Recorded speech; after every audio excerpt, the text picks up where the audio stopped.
Hey everyone, I hope you're all doing well today. This time we are going to be talking about Mercs.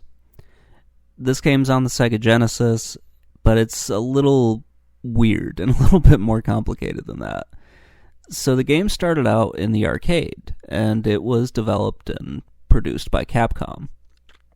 This isn't the first time that Capcom would sort of work with Sega, and they produced a lot of really great games.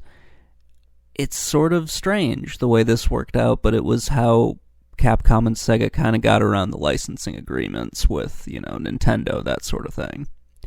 So yeah, it brought us games like Mercs, and it brought us games like Ghouls and Ghosts. So let me talk just a minute about the licensing agreement. So back in the 80s, Nintendo had an exclusivity agreement with a lot of its licensees. So companies like Capcom, Konami, and other companies like that, they couldn't produce a game in North America for any other system. They had to go through Nintendo in order to do it. This led to a lot of weird stuff and a few lawsuits later on, but eventually that did go away. And it kind of seems like Capcom and Sega found some kind of a way around that by Capcom licensing the IP to Sega and having Sega produce the game themselves. So they would actually develop the game, kind of usually from the ground up, and then release it later on. Eventually this would change, and we ended up just having Konami and Capcom and a bunch of other companies just release games on the Genesis. It worked out a lot better that way.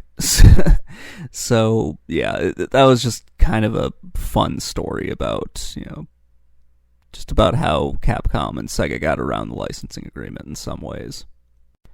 Anyway, with that out of the way, let's talk about Mercs. Mercs is a fun run-and-gun shooter. It feels a little bit like Commando and some other shooters like this. I like this one a lot more than Commando. I just find it a lot more, a lot more fun, a lot more interesting. It kind of has a little bit of, I don't know if it was influenced by Contra, but you're going to see a lot of the same, power-ups you'll see in Contra. So, the spread gun, you'll get the Flamethrower. You get a lot of the stuff that you would normally see from, games like this.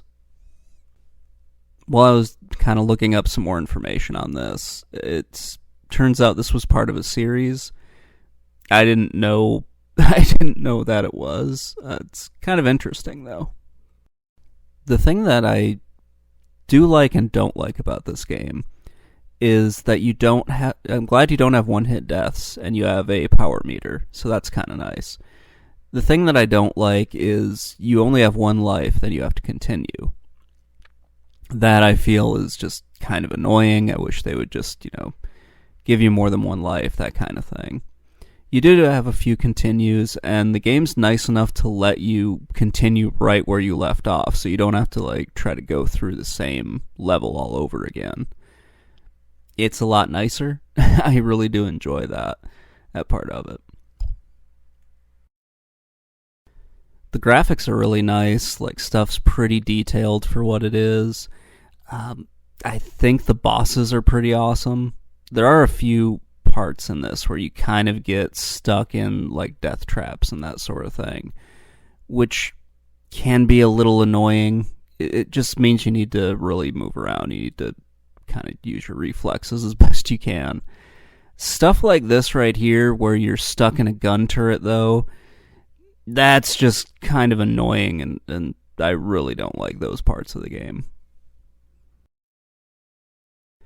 They do give you a few bombs that you can use. So, like a lot of vertical shooters and horizontal shooters, you'll have a bomb that you can use to take out a lot of enemies on the screen. So if you're just overwhelmed, you can press that, and it clears the screen of all the stuff that's trying to kill you. So this port to the Genesis is pretty much everything you would expect from an arcade port. It's a lot of fun. I do enjoy this game. It's not easy, but it's not too hard. You can probably play through it in 45 minutes or so.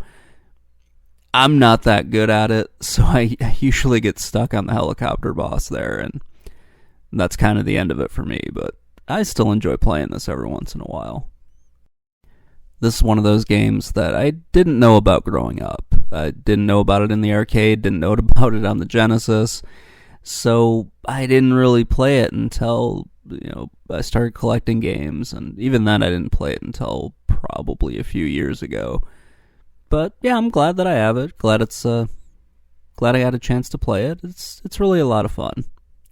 Anyway, guys, let me know what you think in the comments below, and have a great day, everybody. Bye.